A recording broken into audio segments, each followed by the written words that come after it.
subpoena the CCTV as well as the pertinent documents that that fellow used in their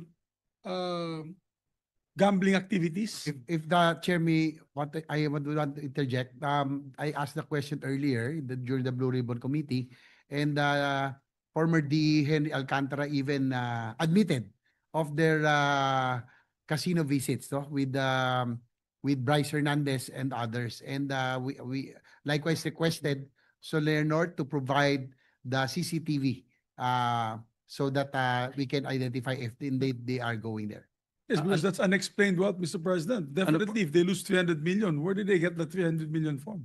From Thank you, flood Mr. control, Mr. President. Exactly. But my point being is, kung may pera silang ganyan, talagang dapat mailabas ng agency yan, a proper agency concerned. And most especially, the gambling casino. If it's subpoenaed, they're no longer, I think, covered by the Privacy Act. If it's subpoenaed by the Blue Ribbon, pwede na makuha ang dokumento, yung video na yan, Mr. President. Thank you. Thank you. Unfortunately, Mr. President, ang lifespan ng CCTV footages, 1 month lang. So kung naglaro sila more than a month ago, baka wala na, nakabura na yon. Mr. President. Yes, the majority leader recognized. Yes, Mr. President, just to confirm the information given by Senator Lacson to Senator Rafi Tulfo earlier, I was just on the phone with the BIR Commissioner Jun Lumagi, and the additional LOA that they had given Mrs. Diskaya earlier was an additional for 2019 and 2024 that they refused to receive before. And the 2020 up to the 2023 was already served, ongoing, and for the 9 companies, but for the individual herself, yes, there is an ongoing investigation already and an LOA. So that should address the concern raised by Senator Tulfo, Mr. President. Thank you. Mr. President, next to interpolate is the gentleman from Nueva Ecija and Camarines Norte, Senator Robin Hood Padilla. I move that he be recognized, Mr. President. Senator Robin Hood Padilla is recognized. Maraming salamat po, Ginoong Pangulo, at sa ating pinunong mayorya. Meron lang po ako mga konting katanungan. Willingly to the distinguished gentleman who played my role sa 10,000 hours. Isang karangalan po at nakapagbigay po sa akin ng Grand Slam. Naniniwala po ba kayo, Ginoong Pangulo, na ang AFP sa ngayon ang may pinakamataas na trust rating, ang Armed Forces of the Philippines po? I have no personal knowledge, but if you say so, Mr. President, I believe you. Opo. Bilang kayo po ay dati na nasa Philippine Military Academy at kayo po ay nagserbisyo sa bayan, naniniwala din po ba kayo na isa sa pinakamatapat ang ating Armed Forces of the Philippines? Tama po yun. Kasi yung kanilang oath, sinabi nila talaga, ipagtatanggol nila ang watawat ng ating bansa at ating mga mamamayan. Bilang ako po ang gumanap ng inyong buhay sa 10,000 hours, pinagmamalaki ko po na dito ko po nakita sa AFP na sila po ay pwedeng pagkatiwalaan. Ito pong nangyayari ngayon sa flood control, naniniwala po ba kayo na kaya pang baguhin ang DPWH? Kaya po. Especially na na-appoint si Secretary Vince Dizon. I think you will agree with me na isa siyang action man at talagang pwedeng pagkatiwalaan sa isang maselan na posisyon bilang Secretary ng DPWH. Opo. Marami pong mga kababayan natin ang ito po talagang majority ay galit na galit po sa nangyayari na baha, sa mga dilubyo po nila na nararanasan.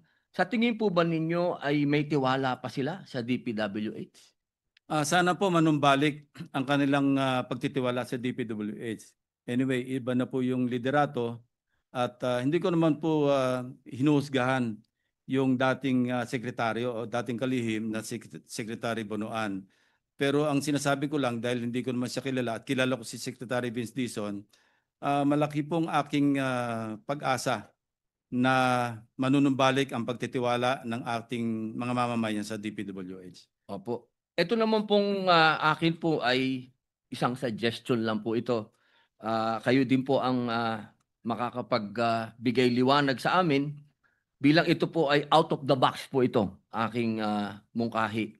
Noong pong panahon ni Pangulong Arroyo, nagtatag po siya ng National Development Support Command. Ito po yung NADESCOM sa AFP. Ang NADESCOM po ang development arm ng AFP upang labanan ang insurgency sa mga kanayunan.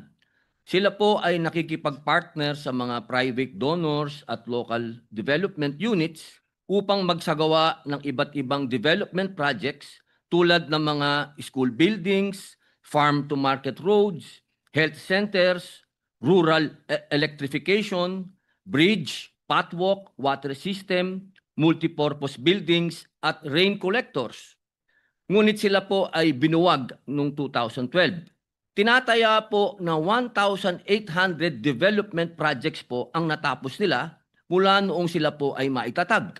Ang akin pong mungkahi, dahil ngayon po ay marami po ang pinagre-resign ng ating mahal na Pangulo, bilang hindi naman po pwede na itigil ang mga flood control projects, hindi po ba pwede na ito munang NADESCOM ang magtuloy ng mga flood control projects na mga nasira o mga na-ghost? Sa palagay po ba ninyo, pwede natin silang pagkatiwalaan? Totoo po yun at pwede natin imangkahi sa Pangulo ng Pilipinas sa mag-issue uli ng executive order para mabuo uli yung sinasabi niyong NADESCOM.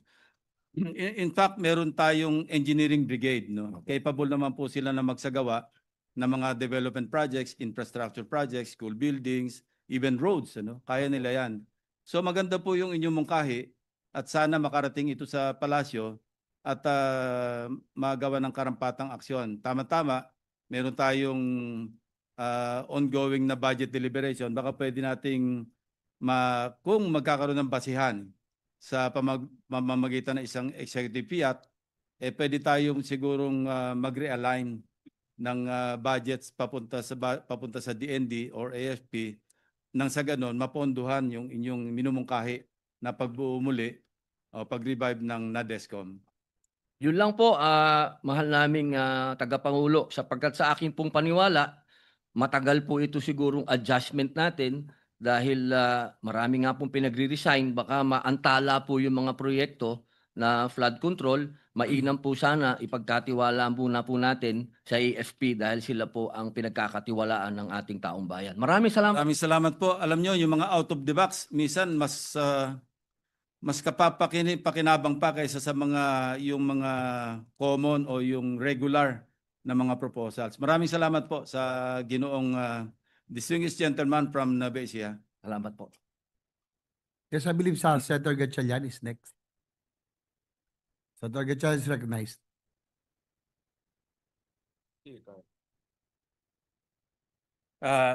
Thank you, Mr. Chairman.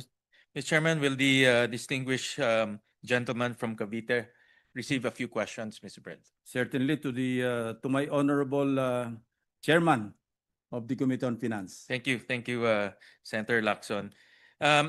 When you were giving your privilege speech 2 weeks ago, you showed a contractor there by the name of Darcy and Anna.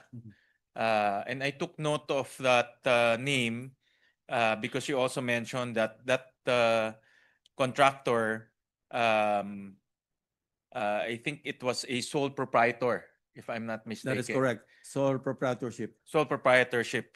And that struck me because when we were looking at the top 15 contractors that were mentioned by the president, we were surprised to learn that 4 of them are also sole proprietor. This is QM Builders. The other one is Wawa Builders. I think you also mentioned Wawa Builders in your privilege speech.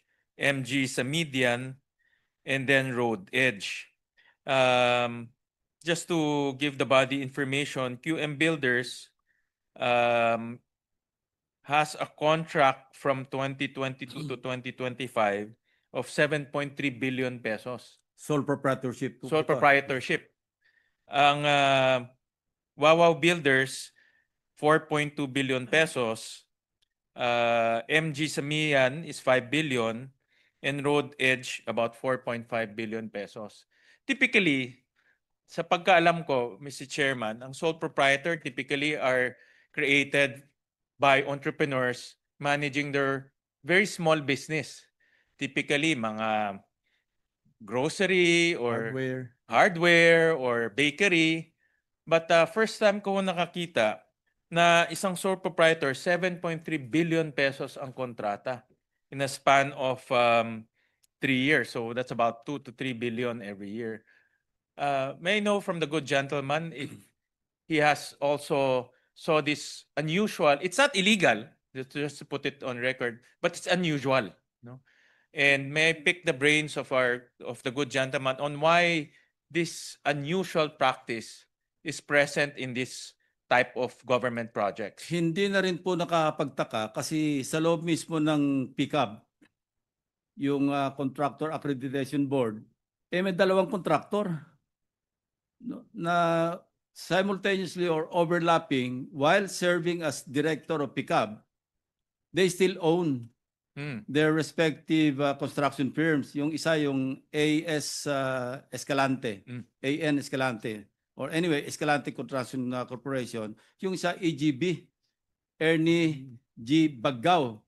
And then when I called out, called the attention of the board, di ba nag-deny agad sila ng possible shenanigans inside the board.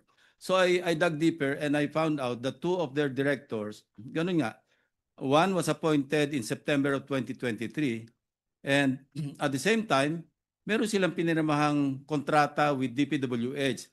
Ang katwiran po nung isa, particularly si Director Escalante, ang sinasabi ro doon sa RA 4566, the law that created PICAB, isang requirement, isang qualification, kailangan contractor ka.